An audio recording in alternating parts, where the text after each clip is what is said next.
Writing update. Well, sort of writing update. An update on why I'm not doing as much writing as I'd like. I suppose that's a writing update. I thought since it's July and it's Disability Month, I'd run you through some of the things I have to work through to be able to get to do the writing. I have to admit I've been very, very slow in writing over the last month or two. It's been taking me a bit longer to recover from events, and I'm still recovering from the 3 events I had in 3 days. I've never really been a morning person, especially now with the disabilities, so migraine, chronic pain, fibromyalgia, and a few more. The anxiety and that doesn't help. Anyway, I'm always feeling exhausted, and it's worse when I don't sleep very well, which I don't.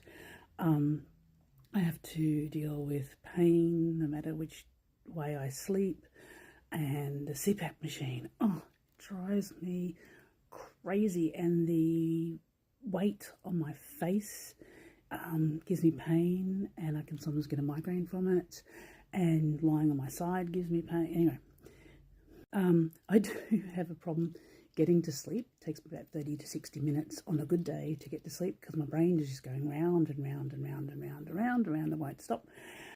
This is about writing. So sometimes I get some writing ideas I jot down, but generally it's just my brain going over stuff. So I've got a routine to get to bed. I actually leave it late. I've tried to go to bed early to try to get more sleep, but it doesn't matter how much sleep I get. I'm just not a morning person.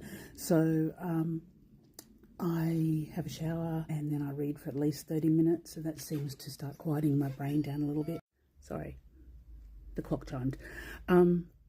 But usually I can be still awake at 3 a.m. Last night I could not get to sleep. It was up till 4:30.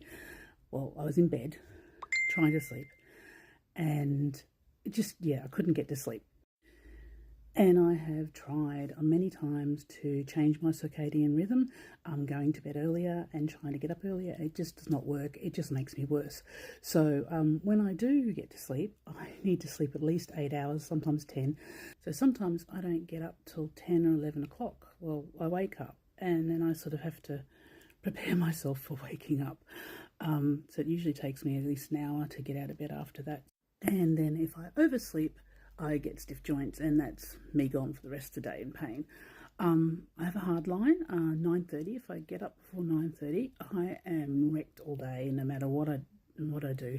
And it takes me like double the time to regain my spoons for the day. And after all that, I finally get some breakfast and a cup of tea, and then I actually get to do some writing. So I try to get in usually about 11 o'clock, 12 o'clock and get to writing, and I try to get in a good few hours there. So sometimes it's 3 o'clock, 3:30 before I realise I haven't had lunch. And then sometimes I can go back to another lot of writing later in the afternoon, about 4 or 5 o'clock. But just over the last month, it's just been getting up and trying to get through the day without losing the plot. And that's why I haven't been able to do as much of the writing as I'd like to have done in the last couple of months, because just existing is hard sometimes.